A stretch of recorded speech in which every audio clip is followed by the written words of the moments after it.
Here we go. The news rolls on. Top of the hour on NBC News Now. And we are starting with President Trump's 100th day in office.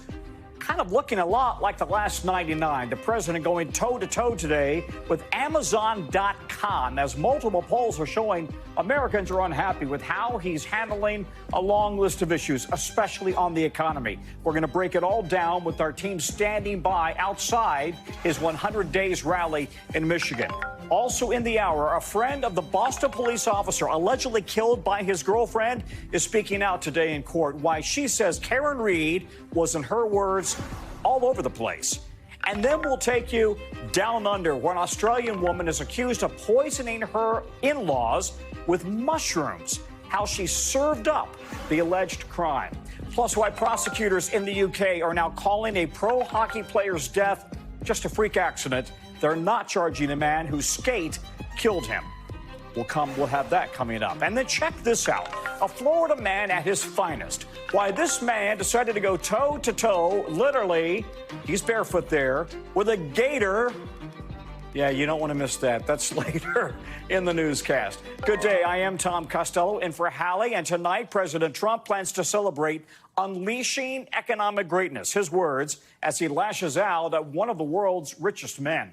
We have a live look for you. Warren, Michigan, just minutes away, and downtown from Detroit. He will bring his speech to you live. We'll bring it live in the next hour. And he is wrapping up a speech nearby where he promised to keep a Michigan Air National Guard base open. The state is a symbolic choice to commemorate Mr. Trump's 100th day in office. He is promising to bring manufacturing jobs back. And as you know, that is very big in Michigan. In just the past hour, Mr. Trump telling service members in Michigan that tariffs will do that. But the president not happy with the report that Amazon allegedly was planning to spell out the cost of those tariffs to consumers on the Amazon website. The White House called that a hostile and political act. The president expressed his displeasure directly to the online retail giant chairman, Jeff Bezos, that according to a source familiar with the call. And then not long after that, Amazon says one of its stores considered the idea of listing import charges on certain products, but it was never approved, and it's not going to happen. If everything you heard sounds familiar, back and forth, a little chaos, it's almost a microcosm of the president's first 100 days in office. And the vibes of those first 100 days are really not great right now, at least not according to the polls. Mr. Trump's approval rating underwater, according to numerous top-tier polls, including from our team here at NBC News. Some of the data reveals Americans are uncomfortable with how fast he's reshaping the country in his image. And the president has been aggressive with more than 140 executive orders, way more than any other president in the first 100 days. And they have touched on every aspect of American life, right? Culture, trade, education, immigration, foreign policy. We're going to talk to our senior business correspondent, Christine Romans, about the Trump economic promises in just a moment. But we start with NBC's Vaughn Hilliard, who is at the president's rally in Warren, Michigan already. Vaughn, set the stage for us here in Michigan. It is full of symbolism, this rally. It is right by the historic hub of the American auto industry and on the U.S.-Canada border. Why did he pick Warren, Michigan? And what are you seeing and hearing from the crowd right there? It's Macomb County that was being pivotal to him winning this election. Let's be clear. It was the state that Joe Biden won in 2020. He was able to turn the tide in Michigan in large part to winning a greater share of voters here in the suburbs outside of Detroit. Of course, there are serious questions about the ramifications that tariffs and the price on consumer goods, the price of automobiles, and the overall impact on manufacturing here in the greater Detroit area at the hands of his tariff policy. So much of that is still yet clear and will come into greater focus in the weeks and months ahead. But for the president, we have seen him turn repeatedly to immigration as really the stalwart issue for him that he has continued to see a great response and see high approval ratings for. We should note they have slipped compared to when he first took office 100 days ago. Yet I want to let you listen to a few of the folks we talked to, because immigration was an issue that repeatedly came up as for the reason why they believe his first 100 days have been a success. Take a listen. What do you guys make of his first 100 days? Love it. Why? Because he closed our borders, safety. many things and that he's still working on if he could get the other side out of our way. Democrats ain't never did nothing for nobody but the people outside of the country. What do you think about his deportations? I think he did right with it because at the end of the day, America comes first. Of course, these are some of his most ardent supporters, some of them telling us that they want him to change the Constitution so that he can run for a third term. But at the same time, it's some of those voices that are his most potent supporters and very vocal ones in their neighborhoods and communities around the country, Tom. All right, Vaughn, don't go anywhere. Let's bring in NBC's Kelly O'Donnell really quickly here in Washington to help talk about this. Can we talk about promises made, promises kept? In his words, when you look at the list, where's the focus on promises made and kept? Well, certainly big focus on immigration, where the president feels that that is one of the driving issues that voters wanted him to engage on, and that he feels strongly that there's been action at the border and in the interior. There are probably some questions that some Americans have about some of the methods and how far they have gone. But many of his supporters certainly believe that immigration is among the areas where he has done well. You find a bit of patience, maybe even some trepidation when it comes to some of the economic issues. People want to see prices come down. Those who support the president want to give him some room to see if he can make some of these trade agreements or to encourage manufacturing to come back. But there might be some more time on that. And certainly on some of the cultural issues, the president has been talking about those things. Those aren't pocketbook, and they're certainly not the kinds of things that drive some of the national security issues, but they often engage voters. And so we've got a little compilation of some of the things that the president has talked about in the culture area. We absolutely stop it. You can't have it. I ban men from women's sports. I will instruct the Department of Justice to make clear that any such discrimination is completely and totally illegal. I've ended all of the so-called diversity, equity, and inclusion programs across the entire federal government. Would you pardon What's those going to people? happen? Oh, absolutely I would. These people have already served a long period of time, and I made a decision to give a pardon. So a little bit of January 6th there. That was a promise kept, certainly talking about diversity, equity, and inclusion. That there has been a wrecking ball taken in all kinds of institutions to that. That was executive order. So some of these cultural touchstones are things that get a lot of headlines, get a lot of eyeballs on certain conservative media, and the president is certainly talking about what he was able to do in those areas. And very popular with his base. Yes. Hey, Vaughn, back out to you really quickly. Let's touch on foreign policy, because our neighbors to the north had an election last night. The Liberal Party leader, Mark Carney, in a big upset, won. And he made it clear the election was, in fact, all about the U.S. and Trump. Let's take a listen to some of those comments. President Trump is trying to break us so that America can own us. That will never, ever happen. We are over the shock of the American betrayal, but we should never forget the lessons. We have to look out for ourselves. This was a historic election in Canada because the Conservatives were expected to win big, but in 3 months it completely flipped upside down, and it was all because of President Trump's comments and threats against Canada. Can we keep talking about promises kept on the foreign policy front? Because he's alienated our closest ally, Canada, and then there's a glaring gap regarding Ukraine, right? That's right. And I don't think that a great many of these foreign leaders expected that the president in round two, his second administration, would be exceedingly easier to work with. Of course, he took on each of these countries in trade wars during his first administration. But what we saw in response immediately after winning his election in November were leaders like Justin Trudeau flying down on Thanksgiving weekend to Mar-a-Lago to have dinner with him. We saw numerous other leaders make phone calls or visit him down at Mar-a-Lago to effectively try to foster a warmer relationship from the outset. But the president largely rejected that, and it led, in part, Justin Trudeau leaving his post as prime minister, and led Mark Carney to being elevated as prime minister, despite a great resistance to the Liberal Party initially in Canada. And what you have seen is a president not only engage in a trade war, but one in which he is suggested a vision of American imperialism in 2025, taking on Greenland, potentially trying to make Canada a 51st state, take over the Panama Canal. This is a vision of the president of the United States of not working in close cooperation and negotiations with our closest partners militarily and trading partners, but one that is effectively ordering these other countries to make concessions, or if not, essentially concede land, potentially even to the United States. And what you're seeing is our neighbor to the north and the electorate making it very clear that they want their leaders to take on the president of the United States, the President Trump. Yeah, a lot of Canadians refer to President Trump as the dictator to the South.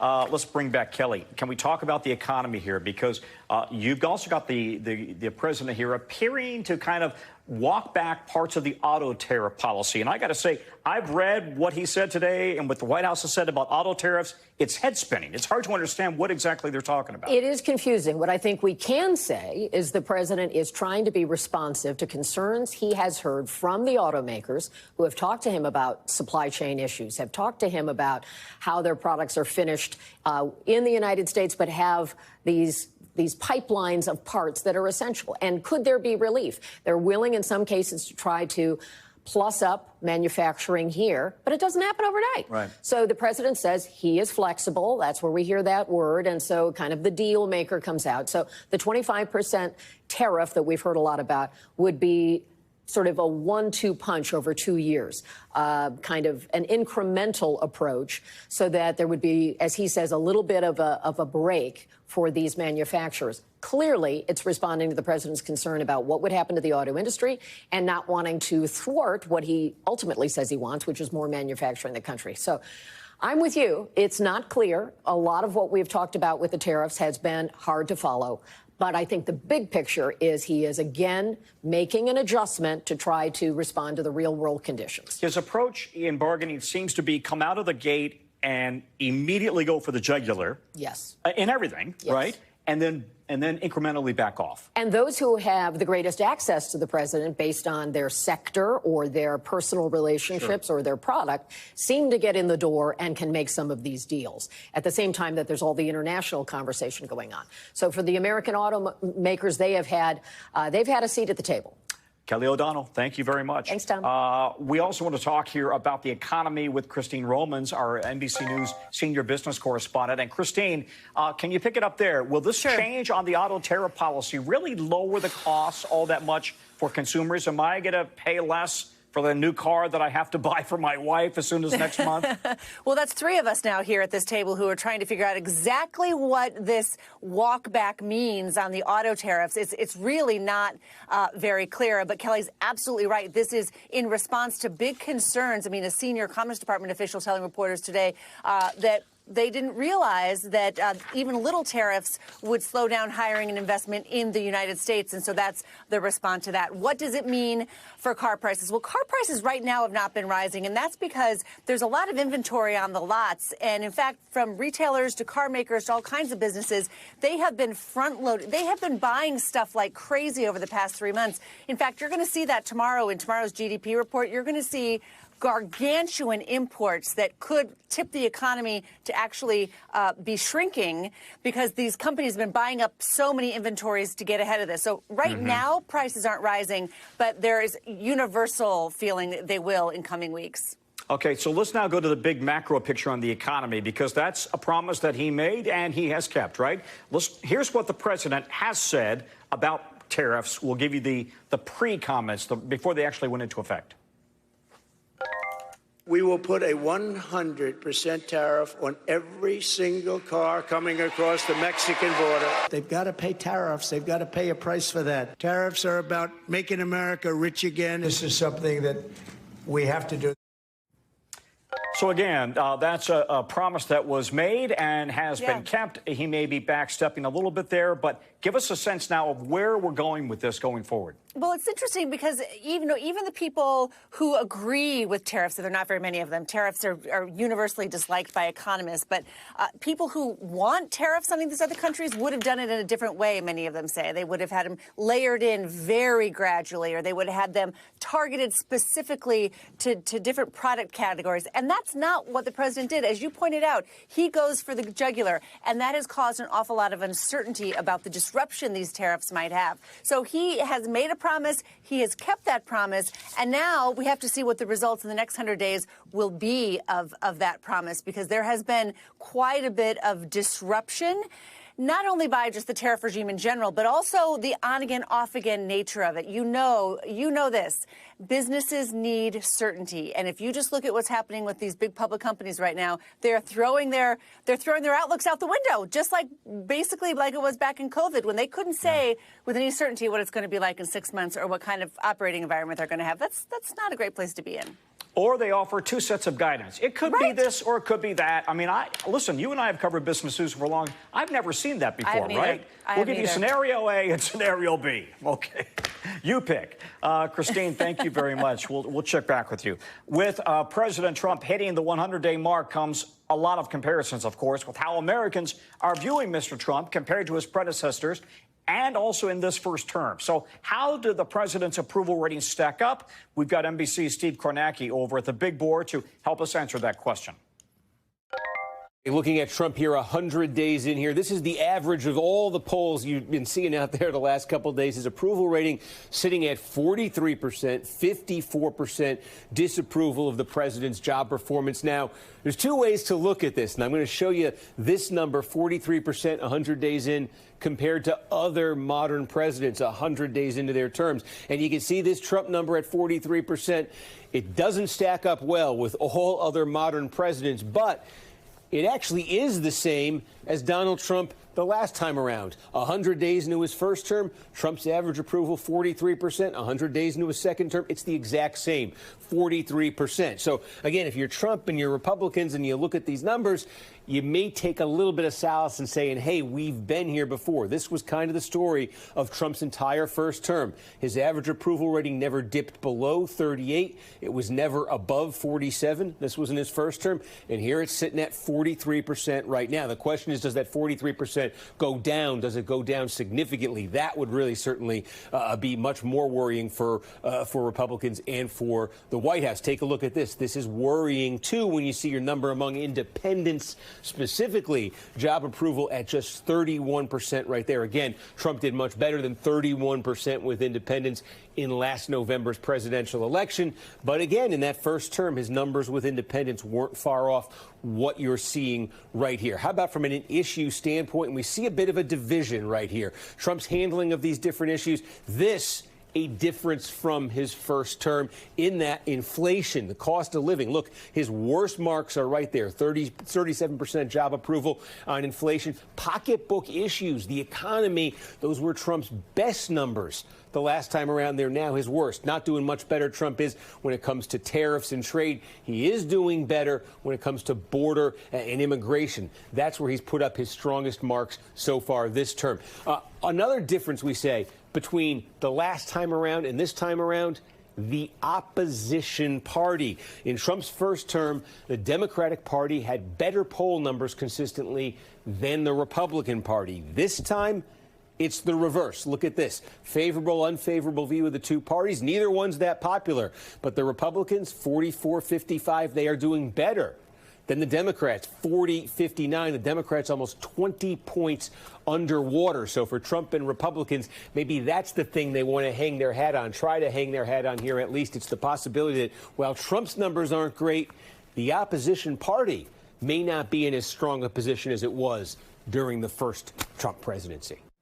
Okay, Steve Kornacki, thank you very much. Some breaking news into us right now. New reports out of Harvard University suggesting that anti-Semitism and Islamophobia invaded the campus there after war broke out between Israel and Hamas in Gaza. The scathing report from two separate task forces launched last year found that students on both sides of the Israel-Palestinian debate, and even those who were not involved at all, faced a difficult and even dangerous environment at the school. It comes as Harvard is in the middle of a fierce battle with the Trump administration over claims the school isn't doing enough to combat anti-Semitism on campus. The White House earlier this month froze billions of dollars in funding for the school after Harvard refused to accept a list of demands from the Trump administration. The university filed a lawsuit against the administration to try to reinstate that funding. NBC's Rahima Ellis is following this story for us. Rahima, can you break down what this new report found and how the university is responding? Absolutely. And one of the things we should say at the onset that this began over a year ago, and it was under the Biden administration that was also concerned about some of what it saw happening on campus. And so the Harvard community initiated a review, if you will, of what was happening on its campus. I want to show you some full screens of what they came up with in this report. The first one is on who believed that they were facing academic or professional penalties for expressing political opinions. Take a look. This is kind of stunning. Muslims, 92% of those students felt that they were would be reviewed negatively. Jews, 61%. Even Christians felt that if they were expressing political opinions, they would face penalty. The next slide we want to show you, this one it talks about specifically that in terms of antisemitism, and it's talking about due to respects of their identity, including their religion and national origin, Israeli and many Jewish students have faced bias, suspicion, intimidation, alienation, it goes on, including exclusion from various curricular and co-curricular parts of the university and its community. This other point from that study about Islamophobia, it says that students shared accounts, both personal and secondhand, of distressing incidents such as doxing, and you know that's online attacks, verbal and physical attacks, online hate, and various forms of discrimination. Harvard is the one that commissioned these studies and reviews, and it says it has going to take action, offering an apology saying Harvard cannot and will not abide bigotry. They'll continue to provide for the safety and security of every member of the community and safeguard their freedom from harassment. They say that they're going to redouble their efforts to ensure that the university is a place where ideas are welcome, entertained, and contested in the spirit of seeking truth. And Tom, I have to tell you that while this is something that's grabbing attention of folks, something else is coming up tomorrow, April 30th. It's the deadline that the Trump administration has set for Harvard to make it known about. They want to know about the student disciplinary records of those who have been participating on campus. And Harvard has a deadline of tomorrow to reveal those names. And the DHS has threatened to revoke Harvard's ability to enroll foreign students entirely if it does not give up those names as they have been asked to do. Tom? A lot of developments in Cambridge. Rahima, thank you very much. At this hour, we are hearing from somebody who was on the scene of that deadly car crash at an after-school camp in that small town near Springfield, Illinois. NBC's Maggie Vespa talked to a man who heard the crash and rushed out to try to help moments after a woman drove her vehicle through the side of a building used by the after-school program. The car smashed through the wall, hitting several people inside before it exited out another wall. Heard two large bangs, and then maybe 5 seconds-ish after the second bang, heard another one. So we stepped out of the house to run over to the vehicle, and once we got around the edge of the fence, that's when we saw how serious the situation really was. The back of the building had been blown out. There was insulation, debris everywhere. 4 girls have died, 2 7-year-olds, an 8-year-old, and an 18-year-old. 6 others rushed to the hospital. We know at least 1 injured child is in critical condition. NBC's Maggie Vespa joining us now from Chatham, Illinois. And Maggie, that gentleman obviously very shaken after seeing what happened. What else did he tell you? Right. I mean, Tom, he lives right next door to this community center that houses the Why Not After School camp. And when he heard those 2 loud bangs, he thought, well, surely that's someone, crashing into garbage cans or something. Never did he think it would be this. I'm going to step out of the way and show you the exit point of that car coming through this side of the building after ramming through it, as you said, hitting multiple kids, injuring 6, killing 4. He and his wife came running. They were working from home. Here's more of what he saw. Once I got to a certain point, I turned to the left, and unfortunately there was a dead child. So you saw a dead child? Yes. And at this point, I'm kind of feeling like I don't know what to do.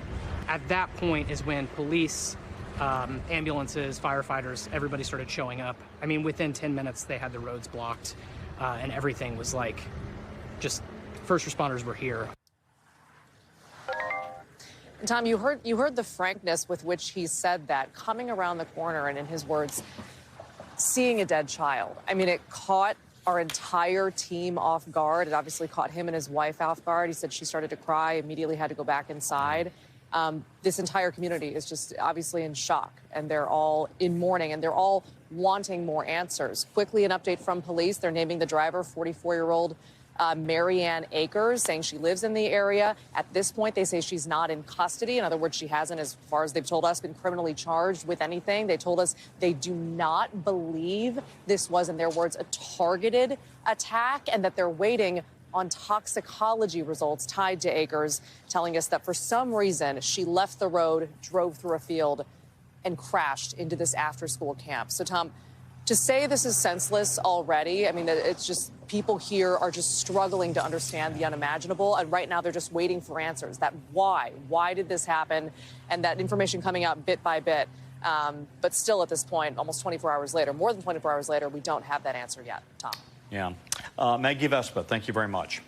Dangerous storms are threatening more than 48 million people across half the country at this hour. Severe weather stretching from Texas to New York. New video shows just how concerning this is. Here you can see a truck driving through some of the flooding in Missouri, some streets there. And take a look at this funnel cloud taking shape in the sky over Springfield. Ominous gray clouds hanging very low there. A mix of hail and strong winds also moving through Ohio and Oklahoma, where dozens of trees already knocked down after a storm hit just 24 hours ago. And it all comes after devastating floods swamped the state.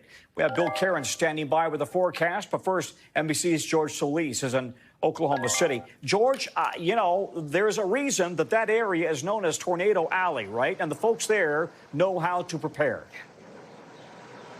Yeah, that's right, Tom. And no doubt that the National Weather Service will be in Springfield, Missouri to assess some of those damaging winds that you showed in some of those clips there. I mean, we were just getting some of those images in now. You saw some of the destruction there, some roofs that were ripped off, some trees that were torn, some power outages. In that area alone, that region reporting about 50,000 that are without power right now. That number probably going to grow here in the next couple of hours. And that same system is looking to produce potential for thunderstorms and more rain here in Oklahoma City. We're looking at the potential for some flash flooding here over the next several hours. It is somewhat of a ebb and flow here in Oklahoma City from what we've seen. Overnight, we saw some thunderstorms move through the area. Then we saw a sprinkle or two. Then we saw some cold weather move in. And now we've been seeing some pockets of sunshine, which is a little bit disturbing when you see some of those images that are playing out as this system moves throughout the region here. But again, tonight is what we're really keeping our eyes peeled on to see if that rain does move in and providing for some of that flash flooding after this region, as you mentioned, has been hammered by some severe weather already. We're also going to be looking, again, as this storm system moves from the Oklahoma, from the Midwest, from the South to the Northeast, and seeing what they're going to be seeing in terms of potential for, again, some of that hail, some of those winds, some of that rain. Here in the Oklahoma region, we did see some of that really large size hail. We're talking larger than golf balls. Some images showing some hail the size of tennis balls. If you can imagine that. We saw some vehicles that were pelted by it and completely destroyed. So again, we're just sort of hunkering down right now, expecting some of this shift to happen here in the next 12 to 24 hours. And we'll certainly bring you the updates as they become available, Tom. Okay, George, thanks. Let's bring in NBC's Bill Cairns with the forecast now. And Bill, what can we expect to see in the hours ahead? Fast-moving storms, Tom. It's almost more like a summer forecast where we have these thunderstorm complex. We're not so worried about tornadoes, but just worried about people losing power. We're almost up to 250,000 people that have lost power. And we have numerous severe thunderstorm watches. We have one in Texas to Oklahoma, and then we have this line from southern Indiana here right through portions of Ohio, now pushing into areas of Pennsylvania and western New York. All of these blue dots, these add up to 90 wind reports. That's where we've had damage that has been done. Missouri, the highest gust was 90 miles per hour. That's like what a tornado would typically do. And we've had numerous gusts now around the Pennsylvania area, portions of Ohio. This line of storm, I mean, just look at it. You just see all the purple and magenta on this. We do now have a tornado warning just east of Pittsburgh also. So this line is moving at 65 miles per hour. You can't outrun it in your car unless you're on the highway. So it's just hunker down as this moves through. The wind gusts could be up to 80 miles per hour. So there's going to be a lot of people in Pennsylvania, staying inside over the next hour or two and then hoping and praying that you keep power and you don't lose it throughout the night. So here's a view. There's Murraysville, right in the middle of where that tornado warning is. And again, they're calling this destructive threat with those high winds. We're also watching our second line that's now trying to form. This is Indianapolis to Louisville to Cincinnati. This line of storm is still developing. Not really severe yet. There is some isolated cases with some strong winds, but that should get stronger and head your way right along the Ohio River there through this evening. Then tomorrow, we take it back. That's where George was located in Oklahoma to Dallas-Fort Worth. This area, isolated severe storms. I'm more concerned with what can happen with flash flooding. We've already had numerous rounds of storms, and with more heavy rain tomorrow, this purplish color here, this is a moderate risk threat of flash flooding, and we could see an additional 4, maybe even 5 to 6 inches, Tom, on saturated ground, and that's always a problem with flash flooding. Boy, it looks like a very volatile map right now. Bill, thanks very much. We'll be checking back throughout the evening. Coming up, new testimony in that big Massachusetts murder trial. What the timeline laid out today could mean for Karen Reed. Plus, how a barefoot gator wrangler helped Florida police on the side of a highway. And yeah, you gotta see this.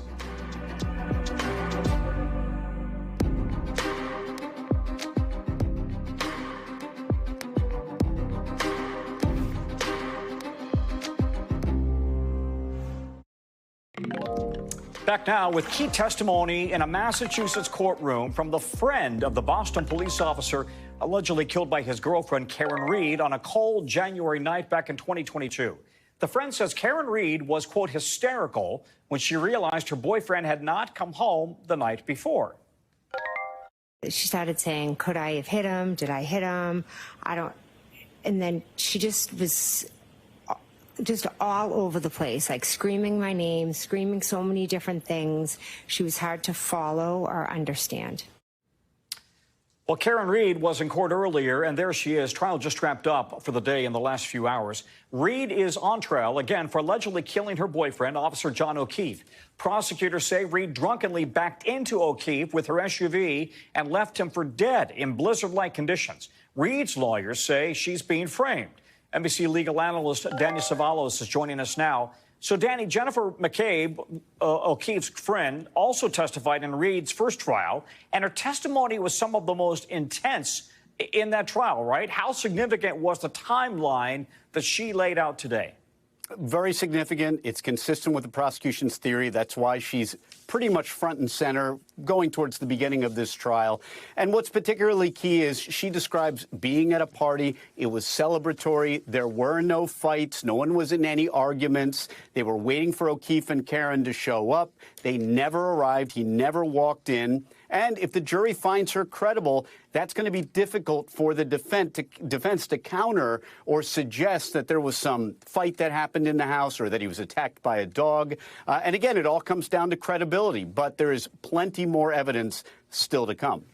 Okay, well, another big reason Jennifer McCabe is such a significant witness is because of a Google search on her phone, searching for how long it takes for somebody to die in the cold. There's some dispute in the timing of when that search was actually made. The prosecutor says it was 6 a.m. The morning that O'Keefe died. The defense says, no, it was 2:30 a.m. Why does that matter? Could it make a difference to the jury? It makes a huge difference because the defense's theory is that if she was searching how long to die in the cold at 2:30 in the morning before anyone even knew John was missing, then the defense thinks she must have been involved or knowledgeable that John was already out on the lawn. But I got to tell you something. I think the prosecution may have defeated this point and won it. And by this, I mean they have called an expert to show, and this is something I didn't know, that apparently if you open up a web browser on your iPhone and then you leave it open and then you search hours later, that search may show up as the time you originally opened the window. So if she was searching for soccer schedules or kids' events at 2:30 in the morning just before she went to bed, and then later at 6, when John is lying there on the front lawn, start searching how long to die in the cold, or more specifically, Haas long to die in the cold, because she mistyped it. Then that defeats a huge point of the defenses. That fact alone, people have made T-shirts, apparently, with how long to die in the cold or how long to die in the cold. To say this is a major point in the defense's theory is an understatement. This is huge. So if the jury believes the state's or the people's expert, the Commonwealth's expert, that's not so great for the defense. Danny Savalos, thank you very much. All right, now over to the 5 things our team thinks you may want to know about this evening. Number 1, police in Sweden say 3 people are dead after a shooting near Stockholm today. Local media is reporting police are still searching for the suspect who apparently fled the scene on an electric scooter. No word yet on a potential motive. Sweden has been dealing with an explosion of gun violence in recent years. Number 2, police in Clearwater, Florida say they have now identified the driver of the boat that hit a ferry as 61-year-old Jeff Knight. You may recall 1 person was killed, 10 others injured in the collision Sunday night. Police say Knight did not stay at the scene, but was later cooperative with the investigation. His family, in a statement today, calls it a heartbreaking incident. No arrests so far. Ferry service suspended this coming weekend. Number 3, the LA County Sheriff's Department says burglaries in Altadena are up 450% from last year after the Eaton fire in January. More than 140 have been reported so far this year. Detectives are now running undercover operations to catch the criminals in the act. Number 4, look at this guy. A barefoot man wrestling a giant alligator on a Florida highway. Some may recognize him as the so-called blue-collar brawler, a licensed gator wrangler and local legend there in Florida. He has teamed up with the Sheriff's Department and wildlife officials to get that gator off the road. Thankfully, he kept all of his toes. Number 5, the only black all-female unit to serve in Europe during World War II has received the Congressional Gold Medal. The unit, known as 6888, was credited with solving a major mail crisis in England during the war after clearing out a backlog of 17 million pieces of mail, and they did it in 3 months, twice as fast as predicted. They became role models to generations of African-American women who joined the Army, but their efforts had not been properly recognized until now. When we come back, there is a new twist in a shocking case that rocked the world of hockey. Why there will be no criminal charges in a player's death. That's coming up in just a few minutes.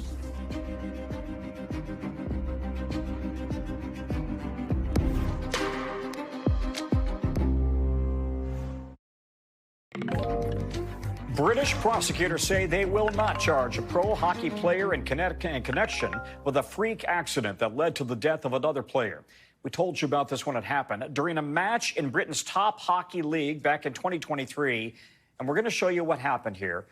And we'll warn you, the video may be hard to watch, right? But that is Adam Johnson circled in red. And this is the moment that he and Matt Petgrave collided on the ice. Petgrave fell back and his skate cut into Johnson's neck. Johnson later died at the hospital. And it sparked a renewed debate about whether there is a need to better protect hockey players. NBC News has reached out to Petgrave for comment.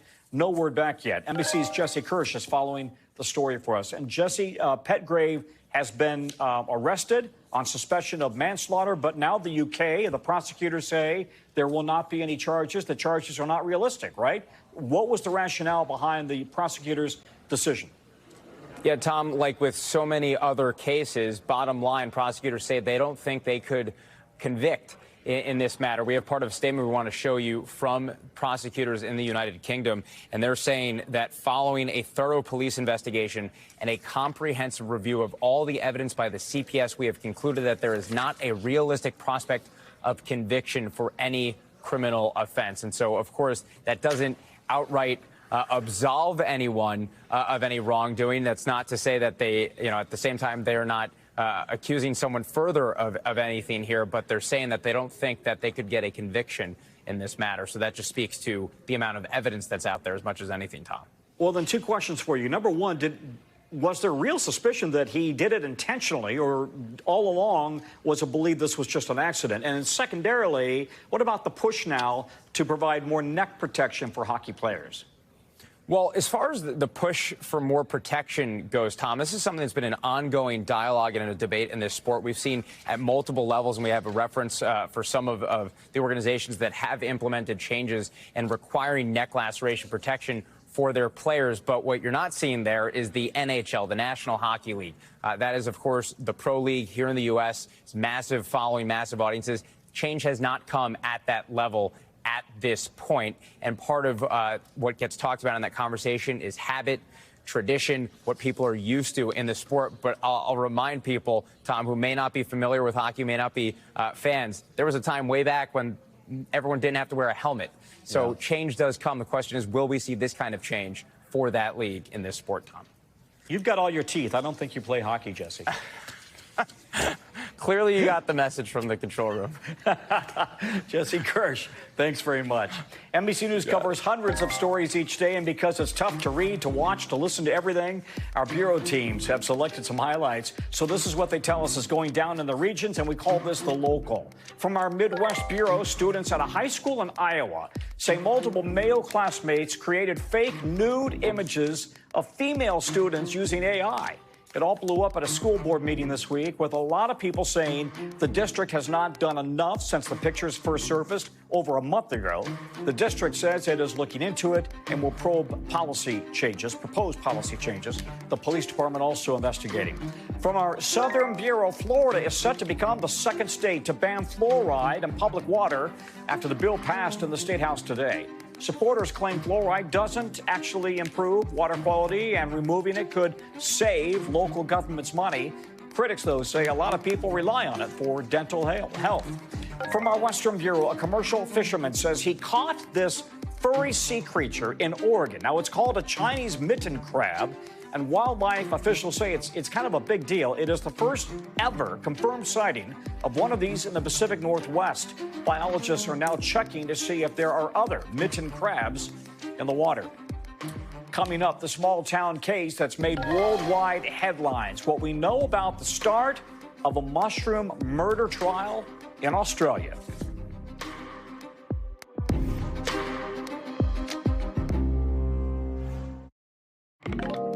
Back now, and a jury is seated in the trial of an Australian woman accused of serving her in-laws poisonous mushrooms as prosecutors drop separate charges against her in the alleged attempted murder of her husband. Prosecutors say Erin Patterson laced a beef Wellington lunch with poisonous mushrooms back in 2023, killing 3 people. Patterson says she is innocent. It was a case out of a small town that ended up gripping the country and the world. One Australian streaming service has announced they are working on a documentary focused on the now infamous lunch gone wrong. NBC's Danielle Hemenjen is following this story for us. Danielle, because of how big this case got, the judge reminded the jury today that they can only reach a verdict based on the evidence in the trial, not what they've heard in the media, right? What did happen in court today?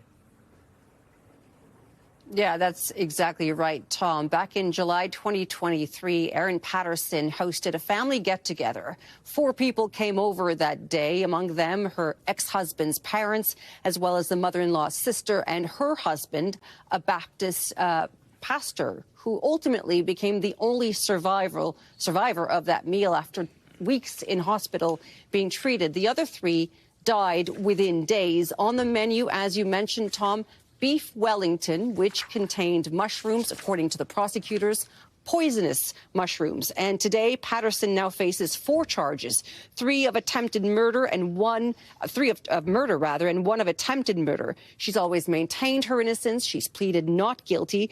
But as you say, this has gripped the nation. There is huge interest in this story. It's been described as one of the highest profile criminal cases in recent history. Podcasters, documentary filmmakers have all descended on this small rural town in Australia. But the judge told the jury today, block out the media. Don't pay attention to it. If you see it on the news, flip the channel. If you see it in the papers, turn the page. It's all people are talking about, but do not talk with your friends and family about this. You're only going to pay attention to what is being said in this courtroom. The trial is going to last for up to 6 weeks. Opening arguments start on Wednesday. It is already Wednesday in Australia now, so it should begin in the next few hours, Tom. Boy, that's a tall order to not pay any attention or hear or see anything if it's going to last 6 weeks. And oh, by the way, we're in the United States of America, and we're talking about the small town trial all the way in Australia. So it's clearly gone global. Danielle, thanks very much. Absolutely right. Coming up from us, the lights are back on in Spain and Portugal, but a lot of questions remain.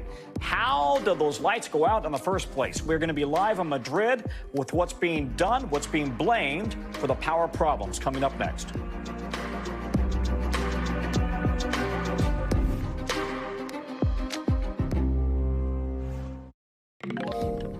Okay, tonight, still no answers on what caused a massive power outage across Spain and Portugal yesterday. Right now, the power is back on across most of the region. Check out the moment the lights actually came back on in Spain.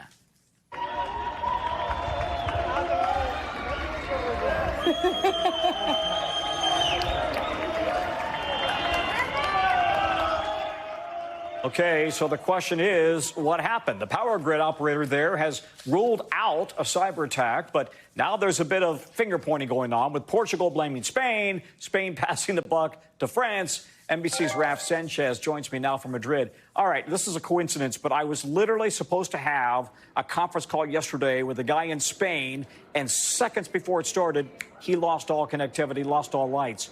Has life started to get back to normal there in Spain? Yeah, Tom, it really has. So we're in the very heart of Madrid here, and you can probably see the lights are back on. Yesterday, all of these would have been out. Things very much starting to feel like they're back to normal after what was a pretty wild day here in Spain, in Portugal, and in parts of southern France. Modern life really coming grinding to a halt. Phones not working, ATMs not working, flights canceled, trains canceled. We spoke earlier to a young American woman who is studying here in Madrid. She described it as kind of feeling like a zombie apocalypse, with everything all at once suddenly not working. Take a listen to a little bit of what she told us. I was just scared, like, for what was happening. I don't know what was going to go on in, like, the U.S. or, like, what was going on, what was going to happen here. And I don't know. It was scary, though, because, like, to see everyone then in the stores, like, kind of, like, pushing through, and everyone was kind of minding their business, but I was like, God forbid this gets, like, violent throughout, like, the week. I was really nervous for that. And Tom, authorities here saying that they have restored power to more than 99% of customers in Spain. Similar story over the border in Portugal. That is the good news. There are still a lot of questions. Tom? You know, she makes a really good point. If you're in the middle of it and you have nothing, if you're completely dark and you have no electricity, no cell phone, you don't know if it's just you on your block or if it's the whole world. I mean, no wonder she felt a little bit uneasy here. Can you talk more about this blame game that's going on between Spain and France and Portugal? Yeah, Tom, it was interesting. Actually, a lot of people said to us their very first thought was that this was a cyber attack, and they didn't know how widespread it was. Authorities are saying at this point there is no evidence of that. What we do have here is a very integrated grid system in this part of Europe. The Spanish grid operator is saying the early afternoon yesterday they had a very sudden, very dramatic loss of power, about 15 gigawatts. That's about 60% of all the power you need to keep the lights on here in Spain. That happened in about 5 seconds. It destabilized the Spanish grid, and that spilled over to both the French and the Portuguese. We do not know, though, at this point, what caused that sudden drop of power. And Spanish authorities saying they are investigating to find out what happened here and to make sure it doesn't happen again. Tom. And I don't want to put you on the spot, Raf, but, you know, we've also had this ongoing kind of sabotage war staged by Moscow against NATO countries. France and Spain and Portugal are NATO countries. Is there any talk at all that this could have been Russian-inspired, or is that really way off the grid? You know, Tom, I think that is something that definitely occurred to folks here in the early hours of this. There is, so far, more than 24 hours in, no evidence of that. This does seem to be some kind of technical fault in the Spanish grid. But it is a reminder that the critical infrastructure on which modern life depends is fragile. And, you know, a couple weeks ago, I was in the UK. I was covering that fire that knocked out power to Heathrow Airport, the busiest airport in the UK. That caused travel chaos all over the planet. And it does feel like more and more we are seeing these pretty stark examples of what happens when things go wrong at critical infrastructure. Tom. Yep. Raf Sanchez from Madrid. Thanks very much, Raf. That's a wrap for this hour. The coverage on News Now continues right now.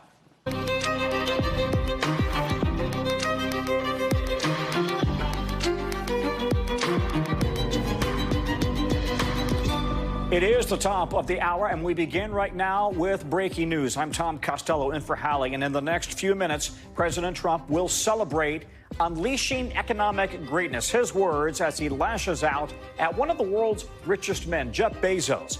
Here's a rally right now. We're going to cut to the president as he begins speaking to a large crowd there in Warren, Michigan, just outside of Detroit. We do expect him to go on for perhaps 30, 45 minutes or so. And while we're waiting for him to speak, let's go to NBC's Vaughn Hilliard, who is standing by also there at the site in Warren, Michigan. Vaughn, what are you expecting? Tom, let's just set the stage here for the President of the United States. This is his first time back out on the road for a rally, effectively, since taking office on January 20th. Dating back to November when he won the election, there's only been one rally, and that was on the eve of his inauguration in downtown Washington, D.C. Much has changed since January 20th. We're 100 days in now, and we have seen polling reflect sentiments that our colleagues have heard around the country, and that is reticence, consternation, particularly around the economy, in large part due to the impact of the tariff policies as he has implemented.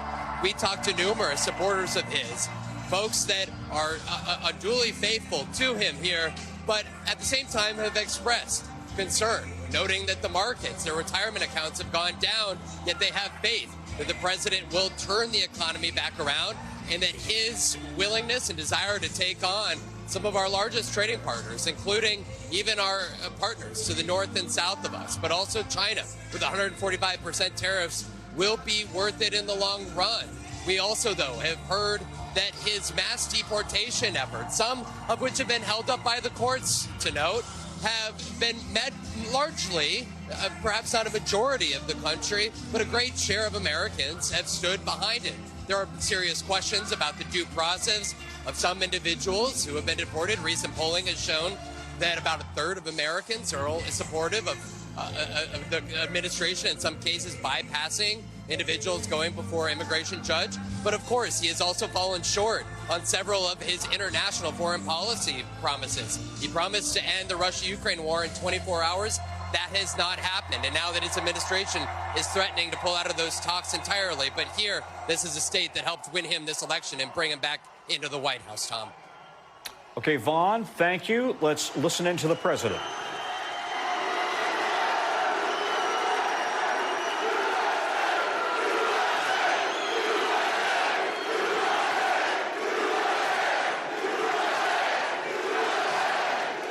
Thank you very much. Hello, Michigan. Hello. We love you, Michigan. We love you.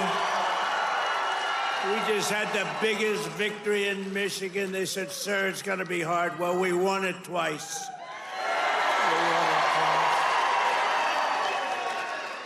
We actually won it 3 times. You want to really know that? But I'm thrilled to be back in this beautiful state. I love this state. Got a lot of auto jobs coming. Watch what's happening. The companies are coming in by the tens. You got to see what's happening. They all want to come back to Michigan and build cars again. You know why? Because of our tax and tariff policy. They're coming from all over the world. They're coming up and they're opening up plants and they're talking to us all day and all night. They want to get here and they're coming in at levels you've never seen before. And I want to thank the auto workers for your support. That was great. But I'm thrilled to be back in this beautiful state with thousands of proud, hardworking American patriots. And we're here tonight in the heartland of our nation to celebrate the most successful first 100 days of any administration in the history of our country, and that's according to many, many people. This is the best, they say, 100-day start of any president in history, and everyone is saying it. We've just gotten started. You haven't even seen anything yet. It's all just kicking in. And week by week, we're ending illegal immigration. We're taking back our jobs and protecting our great American auto workers and all of our workers, frankly. We're protecting all of our workers. We're restoring the rule of law, which was sort of out the window with this crazy guy we had. How the hell did that guy ever become president? Could somebody explain to me?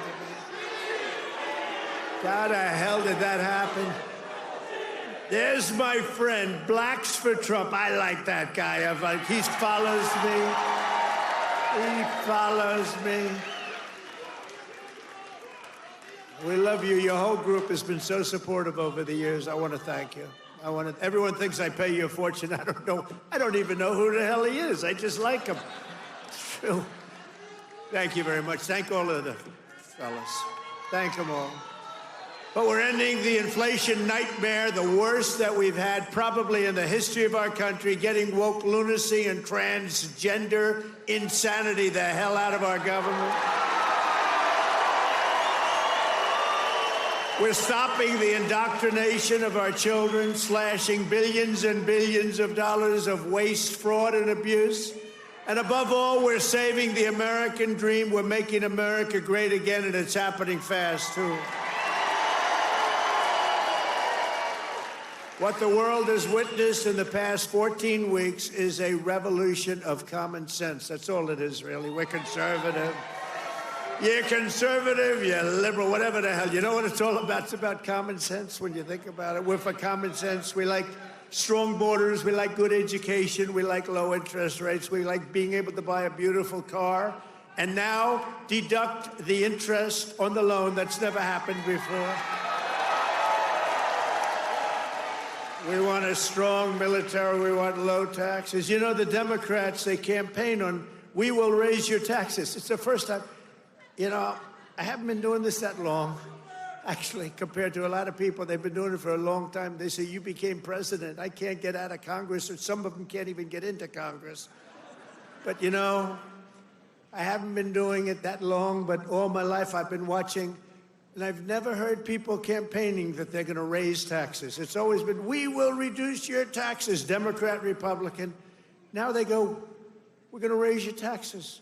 If our bill doesn't pass, the Republicans, we have 100% just about Republican support, but it would be nice if we had just a couple of Democrats just to make sure, because, you know, every once in a while you have a grandstander Republican. We have some grandstanders, but every once in a while, not many, but remember who those grandstanders were and vote them the hell out of office, okay? Will you do that? Vote them out of office. You know, they do it they're morally bound. You know what the answer is? If you don't get it, you're going to have the highest tax increase in history instead of the greatest tax cut in history. If the Democrats prevail on this bill, you get a 58% tax increase. Would you like that? These are the Democrats. But I've never seen all the years they campaign, we will raise your taxes. I say, this country has gone crazy. And today they did it again. Some guy that I'd never heard of. John James, is he a congressman, this guy? He said, ladies and gentlemen, I am going to start the impeachment of Donald Trump. What the hell did I do? Here we go again. They want to impeach me. This lunatic, he was up. Actually, I had the television way down, and I said to our great First Lady, listen, did I just hear I was being impeached again? We're getting good at this, though. No, they've gone totally crazy. These people, and you know what? They've totally lost their confidence, too. They can't even tell a lunatic like this dumb guy that said it. And then you have the other one that's always with the cane. He's always impeaching. He raises his cane. He always impeaches. But they have no control over those people. They have no control, and the reason is they've lost their confidence. They have no confidence anymore as a party. They have no candidates. And, you know, when they say that Bernie's probably the best they have. By the way, he's about 7 years older than me, more, 8 years older. One thing I got to give him credit, he's a lunatic, but he's still pretty sharp. And he's going around with AOC +3. You know, the +3 follow him.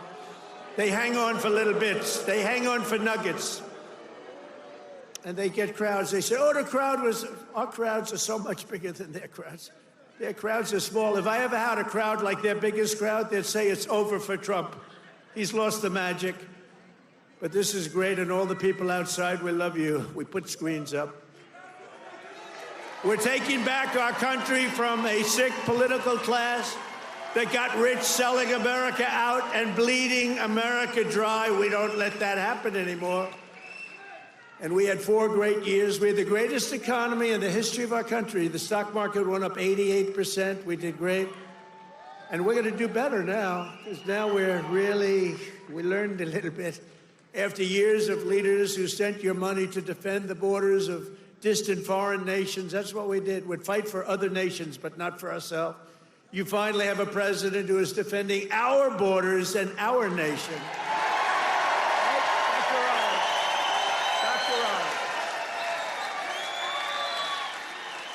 After decades of politicians who destroyed Detroit to build up Beijing, you finally have a champion for workers in the White House, and instead of putting China first, I'm putting Michigan first, and I'm putting America first.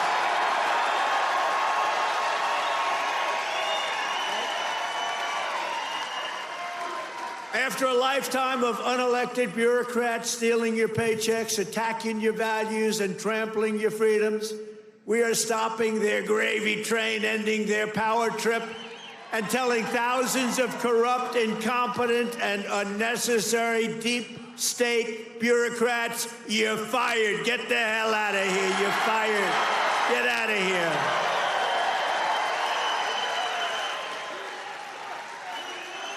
In 100 days, we have delivered the most profound change in Washington in nearly 100 years. I read an editorial today that this is the most consequential presidency in history. How about that? And it wasn't even by a group that would normally be supporting us. It was a group of people that I think they tend to be on the liberal side, but they said it's the most important election. The November 5th, it changed it all. You have to see, well, you hear some of these numbers, but that is the most consequential election that we've ever had in our country. And what a nice thing. I'm going to start again subscribing to that particular paper. Even if I don't read it much, I'm going to subscribe.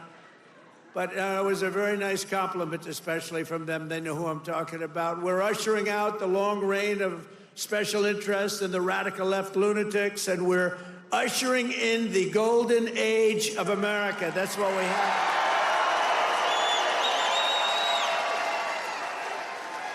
Right? Front row Joe. Look at you, front row Joes. I miss you guys. I miss the campaign. You haven't changed.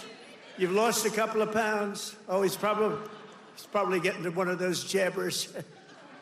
You've lost a couple of pounds. You look good. And I have Mr. Wall here. This guy. How many rallies have you gone to? Like hundreds, and we love him here. The Wall. One day I'm going to get that suit and I'm going to wear it on stage. We appreciate it, fellas. Great. Thank you. You know, we have a group of ladies, I don't know if they're here, but we have a group of women from North Carolina, a large group, like 50 of the most beautiful women, and they've been to 129 rallies. They're happily married, I think, too. They just keep going to rallies all the time. But they're great. North Carolina, where we won by big numbers. Nowhere has this transformation been more dramatic than our southern border. You have seen a change on your southern border that Sleepy Joe said couldn't happen. Sleepy Joe, the worst president in history, said it couldn't happen. The last administration engineered a massive border invasion, allowing gangs, cartels, and terrorists to infiltrate our communities and rape and murder our citizens, and that is being nice about it. That's actually being nice about it. They are the worst. But standing before you today, I can proudly report that this heinous betrayal is over and that we have achieved the most secure border in American history by far. In American history. For 2 months in a row, we have now set all-time records, and this is by the media, the fake news media, which most of it is fake. We've set all-time records for the lowest number of illegal border crossings ever recorded. Think of that, ever recorded. The number of illegal border crossers released into the United States is down, listen to this please, 99.999%. Think of that, 99.999. 3 people got in. 3. And I got angry as hell at Tom Homan. How did you allow 3, Tom? I called up Christy. Christy Noem's doing a great job, Tom Homan. I said, how did you allow 3 people? No, they allowed a few in for medical reasons. They had a couple of were very sick. The ones that got in were really very sick, and we had to take care of them, but it was a few people. But 3 people got in versus hundreds of thousands in the last administration. Hundreds of thousands a month were pouring in. Biden had no control. Thank goodness he appointed a great border czar, right? Kamala. She was a great candidate. She was fantastic.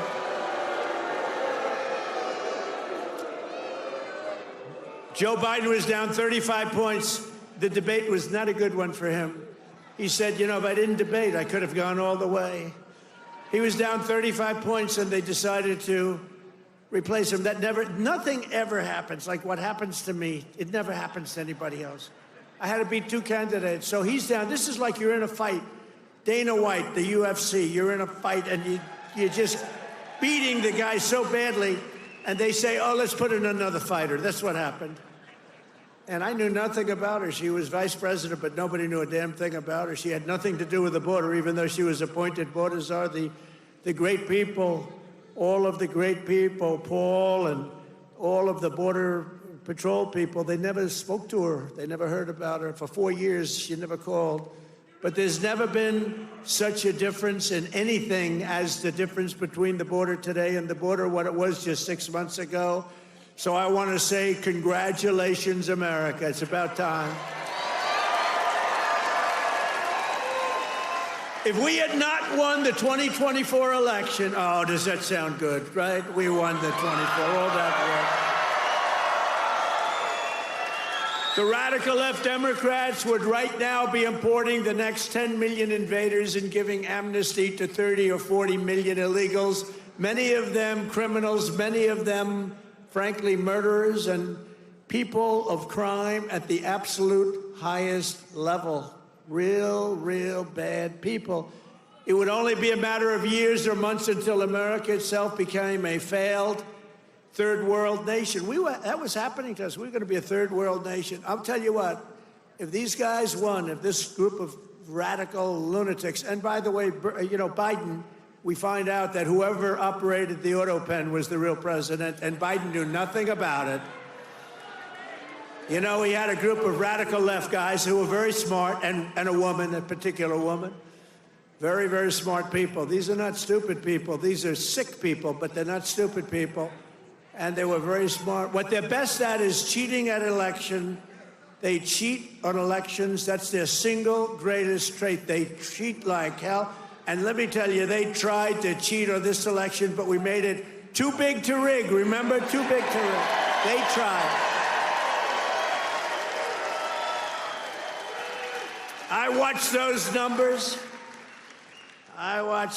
numbers. We had Elon with us. Elon is a smart guy. Elon was with us. Elon Musk. And I was sitting with Dana White and Elon Musk, and I'm watching the numbers in Pennsylvania, and we're winning so easily. Then all of a sudden, it flatlined. And I said, you know, I think they're cheating again. Look at this. What's going on? I think they're cheating again. And Elon looked at us. He goes, no, you're going to win. They just don't know it yet. And about 15 minutes later, we won, you know, sort of crazy. I'll never forget. You're going to win. They just don't know it yet. But you know what? We made it too big to rig. It was too big. Starting on day one, I deployed the U.S. military to defend our country from the invasion of our border. I shut down all migrant flights. Do you remember when we're talking about people coming in, they're trying to deny it, okay? So people are flowing in. They say, no, I don't see any people. It's like, what's wrong? But then we saw airplanes going overhead. We said, what the hell are those airplanes doing? Big Boeing 757s were traveling right overhead, loaded up with people. I say, where the hell are those planes going? They were loaded up with migrants coming in illegally, flying in by plane, paid for by the U.S. government. I'll tell you, they are sick. Remember that day? That was the day we found out that not only do we have to defend it here, we have to defend it not only in the water, but we have to defend it in the air. The planes were going over us. I said, what the hell is that? I banned all welfare to illegals, and I signed an order that will end automatic citizenship for the children of illegal aliens. No citizenship.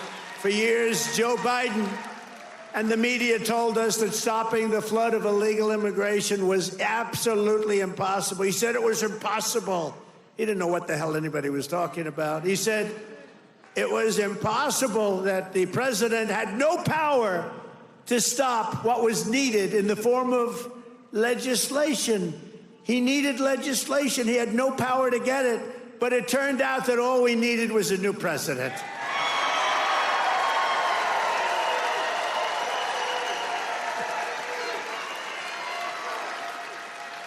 Within days of taking office, I signed the Laken Riley Act. Laken Riley, beautiful Laken Riley, who was killed by an illegal immigrant, viciously, violently killed.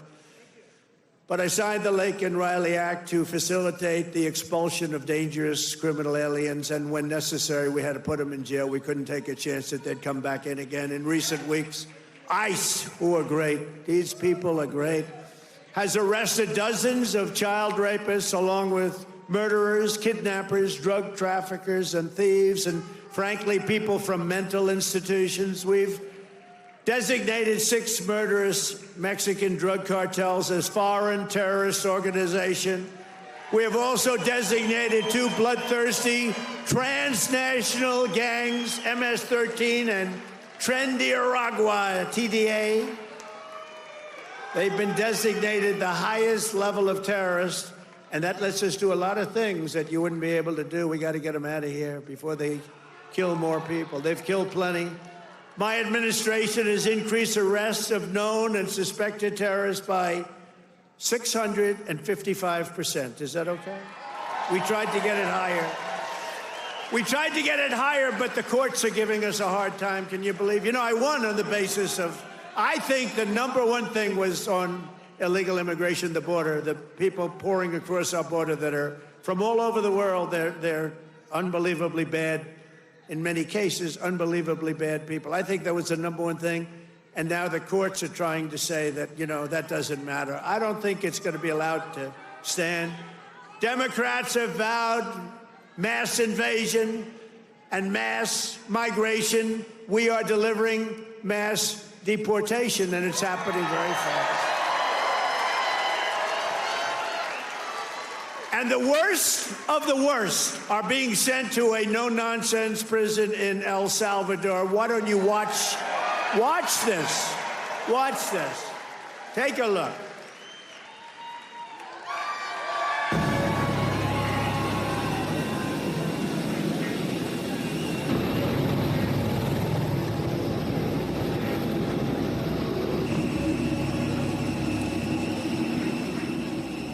Okay, well, we're going to dip out of this because the president right now is showing a video that we actually don't have immediate access to, but it has to do with that notorious prison in El Salvador that the president and, of course, Homeland Security have been deporting alleged violent illegal immigrants to, but also caught up in that, we believe, are some people who did not receive due process as they were deported from the United States. A couple of fact checks here. The president said that in fact, that only 3 people, illegal immigrants, have crossed the border. In fact, we count about 8,000 was the number in March. That's the lowest of the century, but still, it is an ongoing issue that Border Patrol and immigration is working on. We would also point out that the stock market, he said, was up 88% in his first term. In fact, it was up 67%. And we also saw the the Obama administration's record on the S&P on the stock market exceeded that. Of course, they were coming out of the financial crisis in 2008 and 2009. NBC's Kelly O'Donnell spends her life covering the president as the senior White House correspondent. This feels a little bit like a typical campaign rally. Like, we're still in campaign mode, and he's lobbying against or fighting against the Biden and the Harris campaign. We're marking the 100th day of his second term, but it felt very much like this could have been last October. He was veering into some of the familiar, comfortable ground that he likes to hit, accusing the former president, Joe Biden, of stealing an election where there's no evidence to support that, accusing him of using the auto pen. Most presidents use an auto pen for some things. Lots of allegations, lots of campaign talk, hitting Kamala Harris, who's out of office and not on the national scene right now. We wait to see if she will choose to run again for some office, whether it's governor of California or perhaps to seek the Democratic nomination down the line. A lot of things that he said in there are talking about, especially to a crowd of rally goers, sure, who we presume were supportive. He won Michigan. It was a hotly contested state. He claimed he won it 3 times. That is not true. Joe Biden won Michigan in 2020. He clearly won all the battlegrounds this time around, and that is an achievement. Decisively. It's an achievement. And the president has been able to get a lot of early success, as he describes it, on immigration. It's been aggressive. It's been muscular. In some ways, it's been more than he had talked about. He had focused on violent criminals in the country illegally. It's gone beyond that. We've seen visas revoked for international students who are studying at universities. That's an important part of the health of those universities. They've made allegations about antisemitism. Still not a lot of due process in those situations as well. Deportations under Joe Biden at the end of his presidency were kind of at the same level. The president, this current sitting president, is very critical of that, but there had been a ramping up. Mm-hmm. I think it's clear that the Biden administration struggled on immigration, and a lot of voters responded to that. So, and oh, by the way, I would make the point on Kamala Harris never going to the border, despite being a border czar, the alleged border czar. That is criticism that was also leveled at her by the Democrats as well. She did go, but she didn't go frequently. I was on one of the trips with her, but a lot of that is old news. Many Americans are concerned about what's happening right now, what's happening with tariffs, what will happen. Americans certainly were motivated by costs.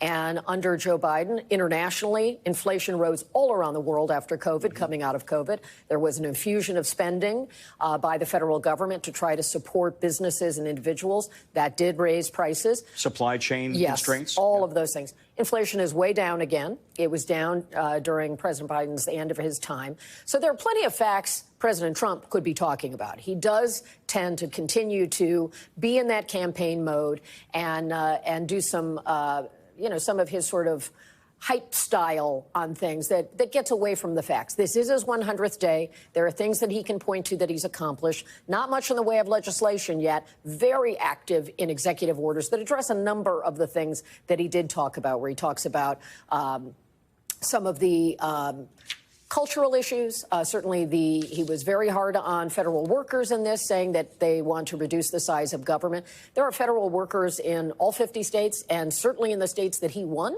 who have lost their positions, and there's a lot of disruption to the federal workforce. We certainly understand it here, being in D.C., but that's a point he has argued, that he's going to reduce the size of the federal government, and he's done that with DOJ. So the polling tells you another story, Tom, as you know, about his first 100 days. Resilient with his base, and a lot of questions among certainly independents and Democrats. Yeah, some low marks, some concerning marks for the Republicans and for the administration. Von Hilliard, who's there in Warren, Michigan, what are you hearing from President Trump, by and large, as it relates to the popularity that he has there in the crowd. He seems to be really throwing red meat to the base there, especially as it relates to the auto industry. And actually, Tom, if I may, there's a video that you were mentioning when we cut away that folks were not able to see, and we'll get some video of that to bring into the system. It was a striking moment. It was one in which the believed to be El Salvadorian produced video of individuals that were removed from the United States, hundreds of them, that were sent to El Salvador to go inside of CICOT, the mega prison, accused by this administration of being members of Tren de Aragua. This was part of the Alien Enemies Act that was signed on March 15, invoked by the president on March 15th, and hundreds of Venezuelan nationals were sent to El Salvador to that mega prison. And here at this rally, the first one of his since inauguration, he played a several-minute video of these individuals that were shackled in handcuffs, that were being led off the aircraft, the United States aircraft in El Salvador, and led into that mega prison, which has a history of human rights abuses. U.S. Correctional facilities and federal detention facilities are not operated in the same way. And of course, Kilmar Abrego Garcia, the Maryland man that was sent to that detention facility, in which a federal judge in the Supreme Court had ordered him to be, the administration to facilitate his return back because it was an error that he was sent back. But of course, there have been other questions of other individuals, including Andres Hernandez Romero, who was the gay makeup artist, who the administration has claimed to be a member of Tren de Aragua, despite his family and friends denying any affiliation. The administration saying that his tattoos affiliate him with the gang. And there are other individuals that were destined to head there before a federal judge in the Supreme Court intervened at a North Texas detention facility just 2 weeks ago. And the reason I think the video is notable because the President of the United States played it here at his rally, and upon its conclusion, at the ending, the crowd here began chanting USA, USA, applauding. And again, these are tactics, incarceration tactics deployed in El Salvador that are not used in the United States. There's a $6 million arrangement to send these detainees and remove them. El Salvador President Bukele has said that he will not be returning them to the United States despite Supreme Court orders.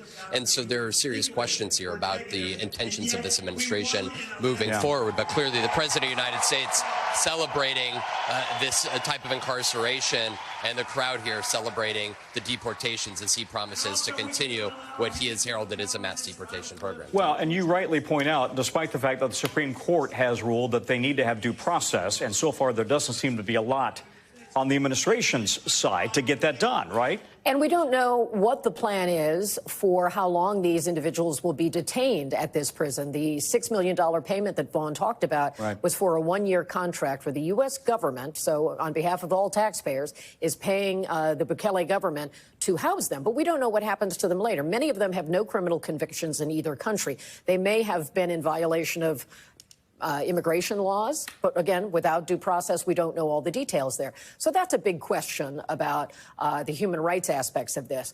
Clearly, on policy, the president has a lot of support for an aggressive approach to securing the U.S. border. That is, I think, without question. The tactics that are used, the legal authorities that are used, there can be a lot of gray area and a lot of alarm, which is generating these lawsuits to try to see if it's being done within the bounds of the law. The president's team certainly says they want to be aggressive, they want to move quickly, they want to change the dynamic. And so they're getting cheers from that, from their base. But there are also questions about, are the right people involved in this, and so forth. Yeah. Let me ask the control room to pull up his approval rating numbers, the poll numbers. He's disputing them. We can get to that in a minute while the control room pulls that up. But oh, there we go. So he is apparently right now disputing these polling numbers. And as you can see, these are not great. 55%, 59% disapproving on these various polls. NBC News, CNN, Fox, 55%. He specifically really went after Fox News, claiming that they betrayed him with these poll numbers. Let's go to Christine Romans, who covers business for NBC News. And Christine, the president first praised his first-term economy, and he talked about the stock market, claiming that the market was up, I think he said 88%, but in fact it was up 67% in the first term. And he says we're going to do better now. That's not all playing out, though. His promises for a great economy right now are really hinging and a little bit on the bubble because of the tariffs. You know, a lot of what we heard here from the president, we have heard before. You know, it's more about feeling than the actual percentage number for the president. He likes to cast his first term as sort of an absolute, miracle, best economy in the history of the world. It wasn't. It was good. No question it was good. But he never got that, I'm going to have 4%, 5% GDP growth every quarter after his tax cuts. Those things just didn't happen. Then you had COVID. So he is a president who, in the history books presides over the biggest job loss in American history. But he is looking forward to this term to settle some scores, right? He wants to remake how the American economy is balanced. He's got ideas that economists say the numbers don't bear out, that even now he keeps saying he would like to maybe get rid of the income tax, the individual income tax, and replace it with tariffs. These are huge seismic changes that, by the way, Congress is in charge of taxation and Congress is in charge of foreign trade. But this is a president who has taken on this role himself and is charging ahead, even as, he was elected because people felt really bad about the cost of living. But he has admitted that you've got to hang tough, that things could be bad before he completely fixes the American economy. So, Joe Biden, President Biden, a lot of people said he was out of touch because he kept telling people, no, the economy is good. Bear with me. The economy is better than you think. And Donald Trump is telling people that the economy is so good, but many of them are home. You look at the consumer sentiment polls, consumer confidence today. They're not saying that in the polls. People don't feel great about the economy. All right, let's bring up he just talked about egg prices, saying that they are in fact going down. But let's do a quick fact check here on where prices are. So we've got eggs per dozen was $4.95 back in January, $5.89 in February, and now March, $6.22. There's bacon. Now it's $6.97. That's come down just a little bit from January, still above February. And gas per gallon now at about $3.23. That's really incremental. That hasn't budged a whole lot since January. But nonetheless, that's kind of where we do see this kind of a stubbornly sticky inflation on some of these key items. Right, Christine? Yeah, and Kelly is absolutely right that when we had 9%, an inflation rate of 9%, that's not the worst in history, as the president sometimes says. That's the worst since the 80s, so it is the worst in 40 years. But it's not the 14, 15, 16% we saw then. But it was painful and it hurt. But it's all the way back down to, mid to high 2%, closer to the Fed's target of 2%, but it has come down a lot. But it is the price levels, as you know, Tom, that's the real problem, because grocery prices are up 25% over the past 3 years. From the beginning of COVID to now, frankly, you've got price levels that are still higher, even as the inflation rate has slowed. That's why people still feel so badly about the economy. The president also fixated on this egg thing because, the public was really upset about some of these egg prices and egg shortages. The president says that he and his USDA, USDA secretary fixed that. But when you show those numbers there, you can see they're still much higher than they have been historically. Christine, as you're speaking, the president just was referencing Jerome Powell, the Federal Reserve Chairman, saying that the president, knows more about interest rates than Powell. He's been upset with Powell for not cutting interest rates.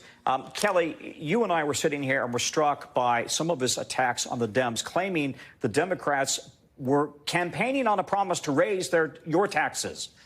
I never heard that, and I'm not quite sure what he's referring to. No, it's sort of a Trump style of trying to draw these big divisions. Clearly, Democrats have a different view of taxation than Republicans. Republicans traditionally want to see them come down. I certainly don't recall them saying they would raise taxes. The president did believe that on the highest earners, meaning Joe Biden, above $400,000 and so forth, and believed that hedge fund types should pay their fair share. But that never became law. The Trump tax plan is still in effect from 2017. It has a sunset at the end of this year, which is why the current president is wanting so hard to work on that. There are also issues in some communities in higher priced areas. If you think of states where there's high state and local taxes, there's a cap of $10,000 for deducting those taxes.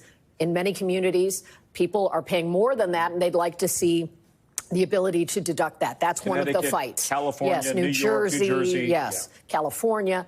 And so there's a fight within the Republican Party over that.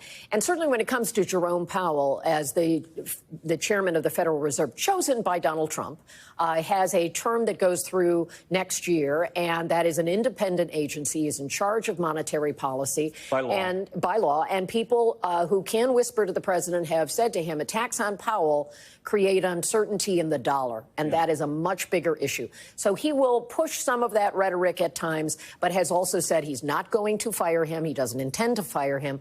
He may rough him up rhetorically, which we see.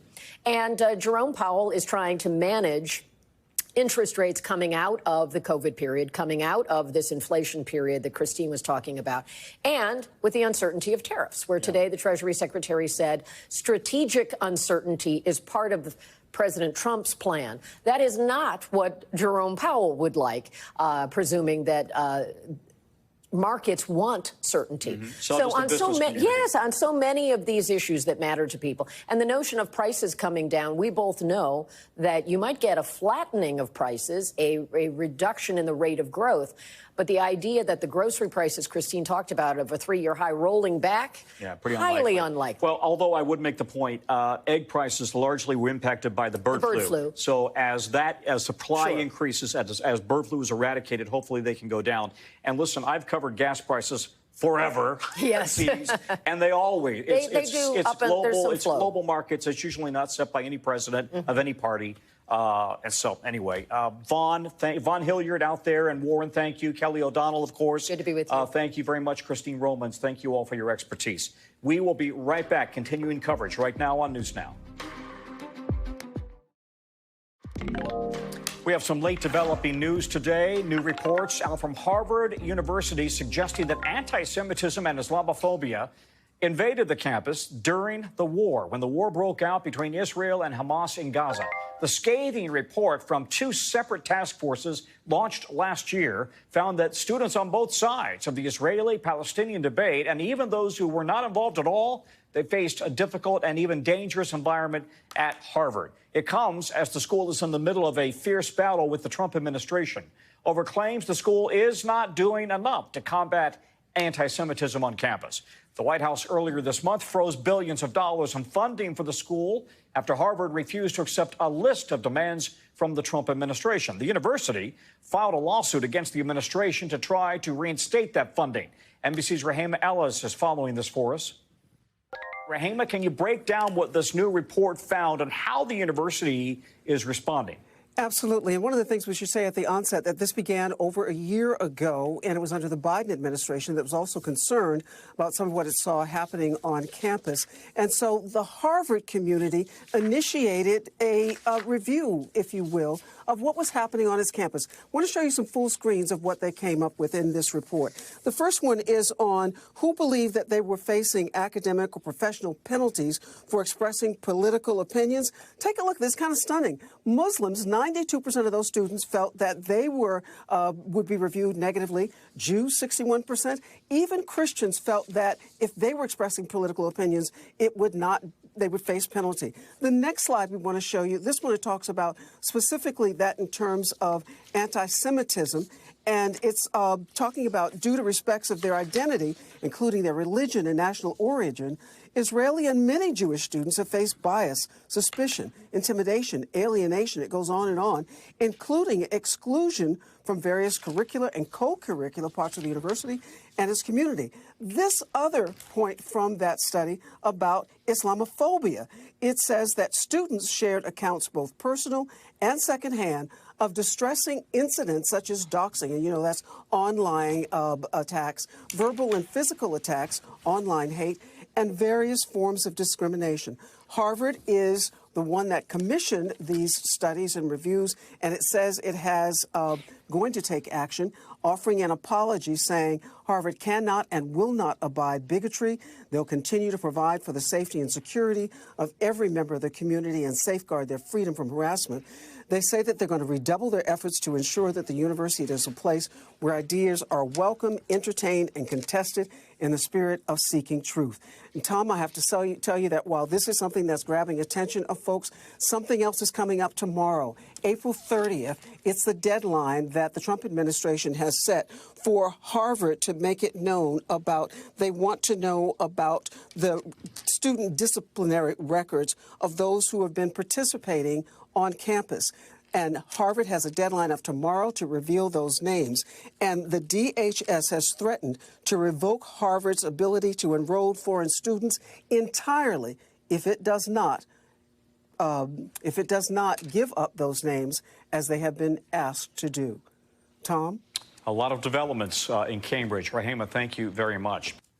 Tonight, dangerous storms threatening more than 48 million people across half the country, leaving about 500,000, more than that really, without power. That number going up as we speak. And now we have new video showing just how concerning this whole thing is.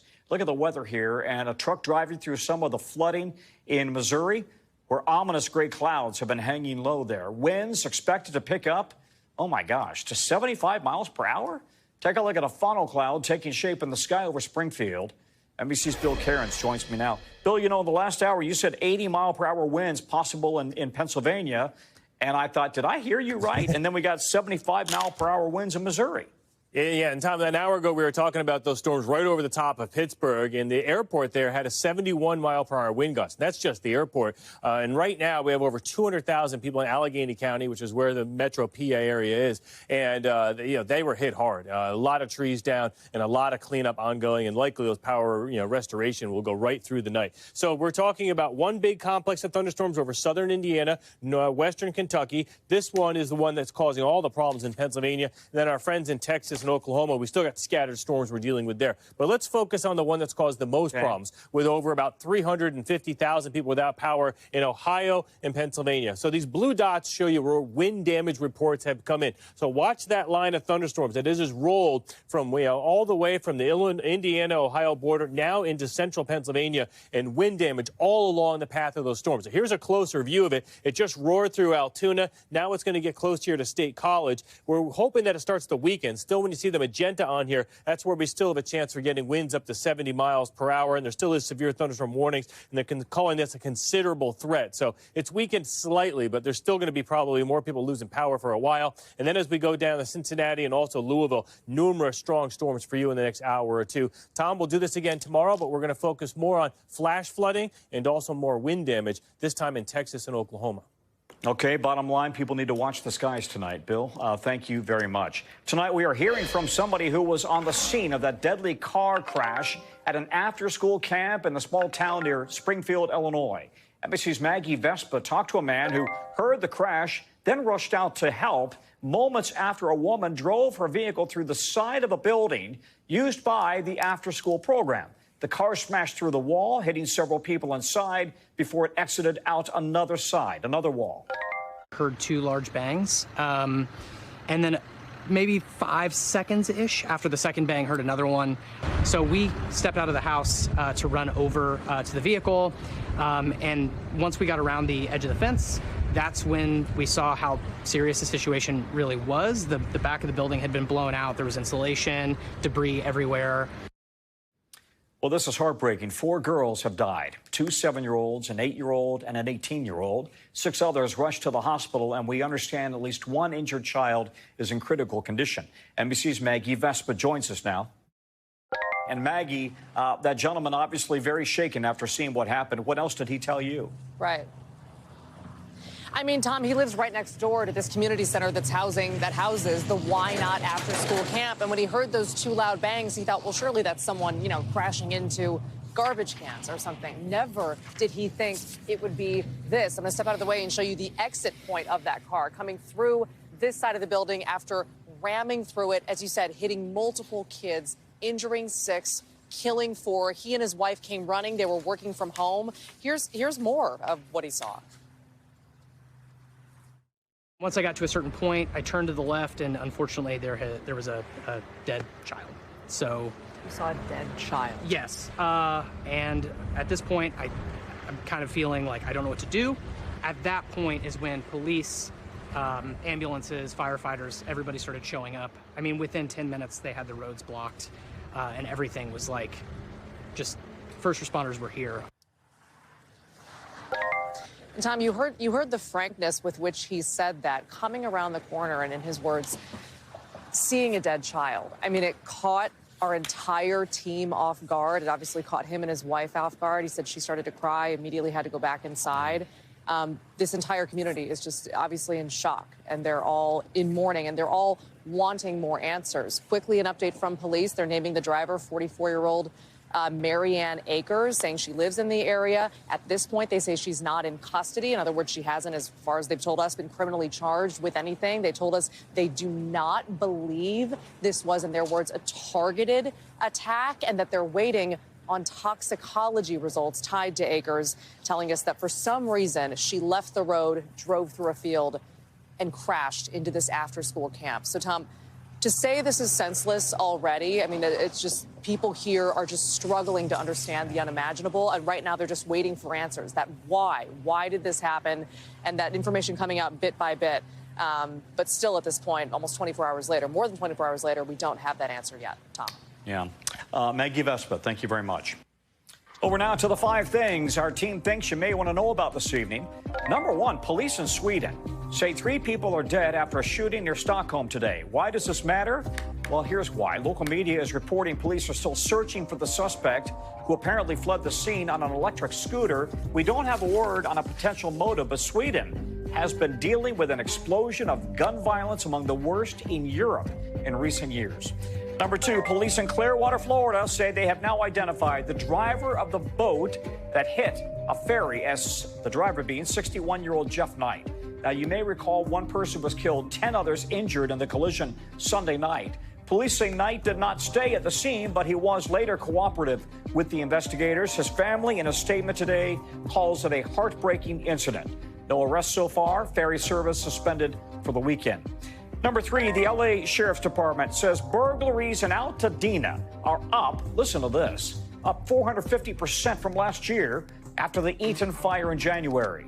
More than 140 burglaries have been reported so far this year. Detectives now running undercover operations to catch the criminals in the act. Number 4, the Alabama Law Enforcement Agency says 2 cars crashed on a highway. Why? That's why. Because of a kangaroo on the loose. You can see it right there, hopping down the interstate. Thankfully, nobody was injured in the crash. The animal was not hurt either, and it is now recovering. The road is wide open. Number 5, Texas Highway Patrol officers cleaning up a big mess. You can see it right there, but they're trying to pick up a ton of dimes. They say an 18-wheeler veered off the roadway, rolled over, spilled $800,000 worth of dimes. Nobody in the truck was seriously injured. Coming up, the shocking new testimony in the Karen Reed trial. What one key witness said that could be bad news for the defense. Plus, why a climber had to be rescued twice in 1 week from Mount Fuji.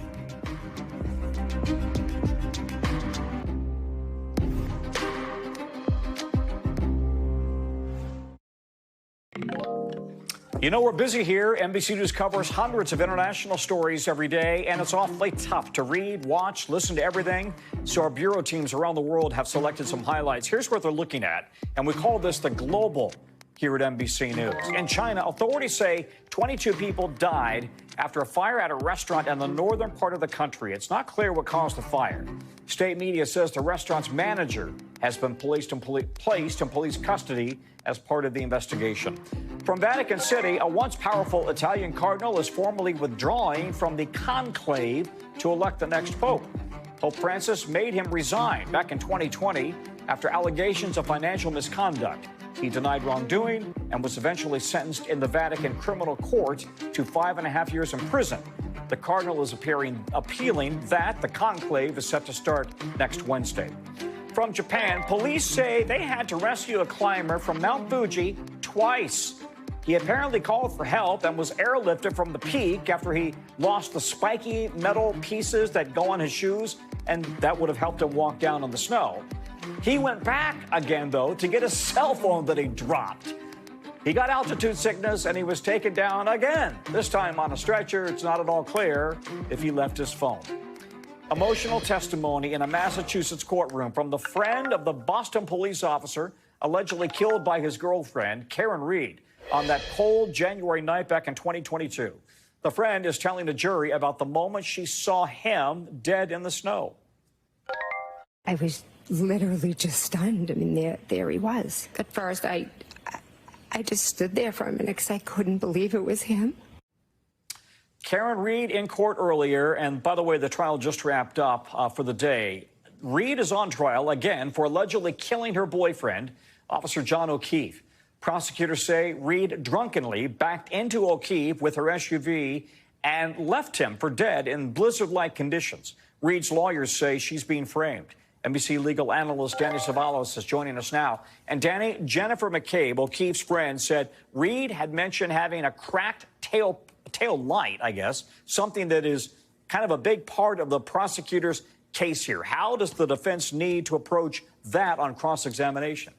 Well, we already know. We got a preview. This is a witness who was already cross-examined in the first trial. And we already know the defense's theory is that Reed actually damaged her taillight not from hitting John O'Keefe, but when she backed out of the driveway and bumped into O'Keefe's car in her driveway beforehand. And then their theory is that the police went to her car, got taillight plastic pieces, and sprinkled them over the accident scene later on to cover up some kind of violent act that they may have done to John O'Keefe. That's been the defense's theory. They're going to try and develop that again with this witness. But that's the challenge in a retrial. Everyone's already testified before, so you have an entire body of prior testimony to scour for inconsistent statements. Who's benefiting most from this retrial, the prosecution or the defense? On the whole, the defense gets more testimony, more inconsistencies, more things they can expose on cross-examination.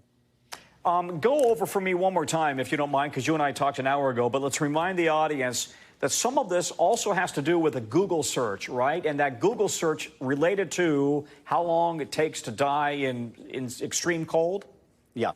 The theory is she made that search at 2 a.m., and if she did, she knew John O'Keefe was out on the lawn because they were looking for him at 6 a.m. But what we learned from their expert, it may be the case that if you do a Google search and you leave the browser window open, it goes back to the original time the browser was open, not when you did the search. All right, more to play out in the coming days, maybe weeks there in Boston. Danny, thank you very much.